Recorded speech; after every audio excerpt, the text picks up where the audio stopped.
Allah subhanahu wa ta'ala is Ar-Razzaq. Okay, so He is the sustainer, or He's the one that provides, He's the provider. So this name and the others tied to it, like Ar-Razzaq, they have to do with Allah's distribution. So we talked before that Allah creates everything in the first place, okay? He shapes it according to what it's meant for, great. He owns everything, it's all His at the end of the day, fine. And He also distributes it according to wisdom, okay? Whatever He gives out, He lends this to you for a little bit, He gives this to you for a little bit, He gives this to this other person. That is Allah's decision. Who gets what, when, for how long. Okay? Again, this is something that completely changes our paradigm for how we interact with the world. If we don't think that Allah is the provider or the distributor of all these resources, then two things happen. First of all, we get into a scarcity mindset because we don't realize that the source of all of what we have is infinite, right? And all powerful. And so we only look at the material world and we say everything is finite. Everything is limited. There's only a certain amount of money. There's only a certain amount of jobs. There's only a certain amount of resources. I need to fight.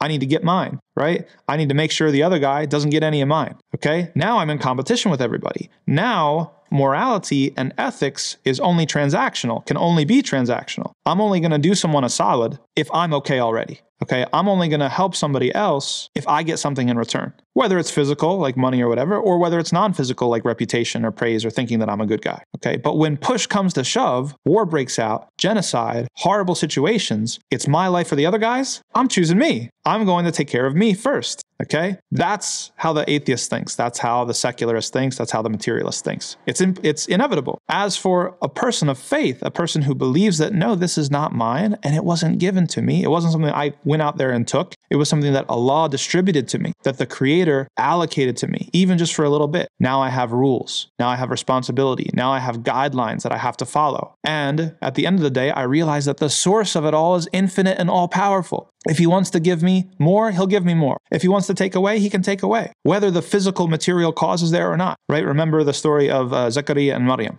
okay? Maryam is worshiping alone in her room. Zakaria comes in. He's like, wait a second, how'd you get this food, right? Nobody can come in here. You don't have any access to food. How did you get it? And Maryam says, Allah feeds me. Allah sends me the food. And that little section of Surah Al-Imran, Allah subhanahu wa ta'ala is trying to get the reader to understand that He can provide without the material causes. You and I, we have to go out and work. We have to go out and raise the crops, and we have to buy the milk from the store and do all these things. We have to take the material causes. But Allah subhanahu wa ta'ala, He can give us through material causes, or He can give us without material causes, which is why Zakaria says, as soon as that happens, he says, هُنَالِكَ دَعَا زَكَرِيَّا رَبَّهُ. He says, right then and there, Zakaria, he made dua. He asked Allah to give him a child because Zakaria didn't have the material means. He was old, his wife was barren, but because he saw what Allah was doing for Maryam, he's like, oh, I see how this works. I don't need a physical cause. I just go straight to the top. I just go right to Allah subhanahu wa ta'ala and He can do it. And so, هُنَالِكَ دَعَا زَكَرِيَّا رَبَّهُ. Like right away, right then and there, he calls upon his Lord.